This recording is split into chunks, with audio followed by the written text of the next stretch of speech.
সাধারণত স্টকসে আমরা 3 রকমের রিটার্ন দেখতে পারি। একটা ইনকাম ফ্রম ডিভিডেন্ডস, একটা বোনাস শেয়ার, আর একটা আমাদের ক্যাপিটাল গেইনস। ডিভিডেন্ডস আমরা পাই যখন কোম্পানিরা নিজেদের শেয়ার হোল্ডারদের সঙ্গে প্রফিট শেয়ারিং করে। বছরে একবার করে যতটা ওদের প্রফিট হয়েছে তার কিছু অংশ প্রত্যেকটা শেয়ার হোল্ডারকে ওরা রিটার্ন দেয়। দ্বিতীয় হচ্ছে বোনাস শেয়ারস। কোম্পানির অনেক সময় বোনাসের যখন ভলিউম বাড়াতে হয় বা ফান্ডস অনেক বেশি থাকে বা শেয়ার হোল্ডার্সদের অনেক বেশি ইনভেস্টেড ভ্যালু হয়ে যায়, তখন তারা স্টকস হিসেবেই তারা বোনাস শেয়ার ডিক্লেয়ার করে।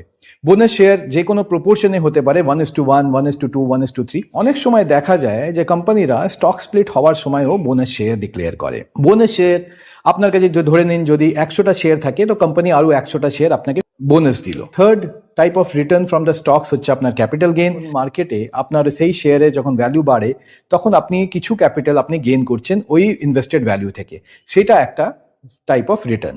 কিন্তু মিউচুয়াল ফান্ডসে সাধারণত আমরা এই ধরনের রিটার্নসগুলো আমরা দেখতে পাই না, ক্যাপিটাল গেইনটাই আমরা পাই। আমরা যত টাকা আমরা ইনভেস্ট করছি সেই টাকাটার ভ্যালুয়েশন আমরা রিটার্ন পাই।